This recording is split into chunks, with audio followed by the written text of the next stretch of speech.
আসসালামু আলাইকুম এভরিওয়ান, কেমন আছেন সবাই? আশা করি অনেক ভালো আছেন। সমকাল 26 ডিসেম্বর 2025 একটি প্রতিবেদন করেছে তো পে স্কেল নিয়ে, নবম জাতীয় পে স্কেল নিয়ে এই সমকাল একটি আহ, প্রতিবেদন তো করেছেন। তো চলুন আমরা সেই প্রতিবেদনটা দেখে আসবো। তো 15 ডিসেম্বরের মধ্যে নতুন পে স্কেলের আলটিমেটাম সরকারি কর্মচারীদের। তো আপনারা ভিডিওটি যে যেখান থেকে দেখতেছেন অবশ্যই ভিডিওটিকে শেয়ার করে দিবেন এবং ভিডিওটি ভালো লাগলে অবশ্যই চ্যানেলটিকে সাবস্ক্রাইব করবেন এবং যদি কোনো মন্তব্য থাকে তাহলে অবশ্যই কমেন্ট বক্সে জানিয়ে যাবেন এবং সর্বশেষ ভিডিওটিকে একটি লাইক করে যাবেন। তো চলুন আমরা এখন বিস্তারিত জেনে নিই। আগামী 15 ডিসেম্বরের মধ্যে নবম জাতীয় পে স্কেলের গেজেট ঘোষণার আলটিমেটাম বেঁধে দিয়েছেন বাংলাদেশ সচিবালয় কর্মকর্তা কর্মচারী সংযুক্ত পরিষদের সভাপতি বদিউল কবির। শুক্রবার রাজধানীর কেন্দ্রীয় শহীদ মিনারে সমাবেশ থেকে তিনি এ ঘোষণা দেন। বাংলাদেশ সরকারি কর্মচারী দাবি আদায় ঐক্য পরিষদের উদ্যোগে আয়োজিত এই সমাবেশে বিভিন্ন সরকারি, স্বায়ত্তশাসিত, আধা সরকারি ও কর্পোরেশন প্রতিষ্ঠানের কর্মকর্তা কর্মচারীরা অংশ নেন।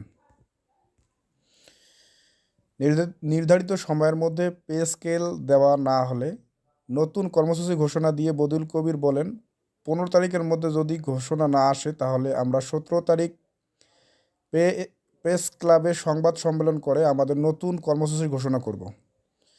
যেদিন কর্মচারীরা নেমে আসবেন সেদিন সারা দেশের কর্মক্ষেত্র অচল হয়ে পড়বে। তিনি বলেন, এটা আমাদের পেটের দাবি, ভাতের দাবি। আমরা প্রজাতন্ত্রের কার্যক্রমে সহযোগিতা এবং সেবা প্রদান করি। কেন আমাদের মাঠে নেমে মহাসমাবেশ করতে হবে?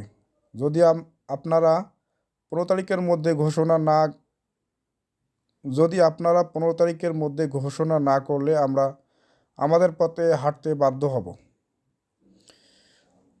সমাবেশে বাংলাদেশ প্রশাসনিক কর্মকর্তা বাস্তবায়ন ঐক্য পরিষদের সভাপতি আবু নাসির খান বলেন, প্রতি 5 বছর পর বাজার মূল্যের সঙ্গে সামঞ্জস্য রেখে সরকারি কর্মচারীদের বেতন বৃদ্ধির কথা থাকলেও 2015 সালের পর এদেশে সরকারি কর্মচারীদের কোনো বেতন বৃদ্ধি হয়নি।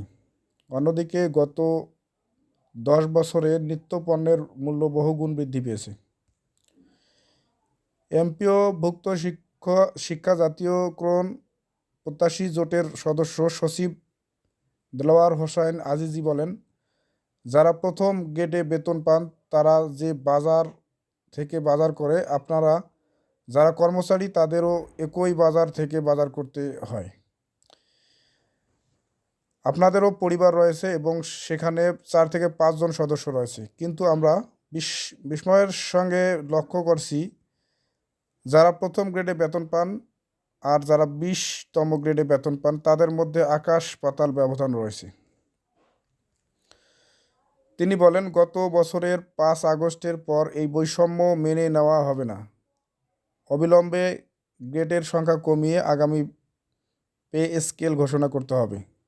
আগামী 15 ডিসেম্বরের মধ্যে পে স্কেলের ঘোষণা না আসে তাহলে কর্মচারীদের সঙ্গে তাদের পরিবার আন্দোলনের মাঠে অংশগ্রহণ করবে। আগামী দিনেও শিক্ষকরা পে কমিশনের আন্দোলনে পাশে থাকবে জানিয়ে তিনি আশ্বাস দেন। বাংলাদেশ কর্মচারী সমন্বয় পরিষদের সভাপতি এম এ হান্নান বলেন, পে কমিশনের জন্য যারা লড়াই করছে রাত জেগে তাদের জন্য পে কমিশন দিতে হবে। সমাবেশে সভাপতিত্ব করেন সরকারি দাবি আদায় ঐক্য পরিষদের আহ্বায়ক ওয়ারেস আলী মামুন। তো এই ছিল আজকের ভিডিও। পে স্কেল সংক্রান্ত সর্বশেষ তথ্য, নবম জাতীয় পে স্কেল সংক্রান্ত সর্বশেষ তথ্য এই ছিল আজকের আপডেট। তো আপনারা ভিডিওটিকে অবশ্যই শেয়ার করে দেবেন এবং চ্যানেলটিকে সাবস্ক্রাইব করবেন। ধন্যবাদ সবাইকে।